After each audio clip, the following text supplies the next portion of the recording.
রবিবারই কি রোহিত শর্মার শেষ ম্যাচ? অবসর জল্পনায় মুখ খুলল বিসিসিআই, জানালো বড় আপডেট। রোহিত শর্মার অবসর নিয়ে চলা জল্পনার অবসান ঘটালো ভারতীয় ক্রিকেট বোর্ড। সাম্প্রতিক সময়ে বিভিন্ন সংবাদ মাধ্যমে দাবি করা হচ্ছিল ইংল্যান্ডের বিরুদ্ধে লর্ডসে অনুষ্ঠিত হতে চলা তৃতীয় শেষ একদিনের ম্যাচটি নাকি রোহিত শর্মার আন্তর্জাতিক ওয়ানডে ক্যারিয়ারের শেষ ম্যাচ হতে পারে। সেই খবর ছড়িয়ে পড়তেই সোশ্যাল মিডিয়ায় শুরু হয়েছে ব্যাপক আলোচনা।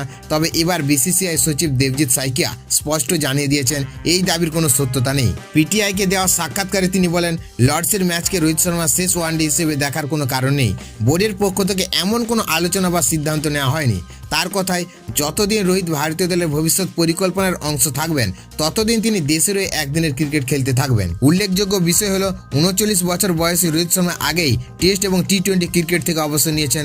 বর্তমানে তিনি শুধুমাত্র একদিনের ক্রিকেট খেলছেন এবং নিজেও একাধিকবার জানিয়েছেন তার লক্ষ্য 2027 সালের ওয়ানডে বিশ্বকাপে ভারতের প্রতিনিধিত্ব করা।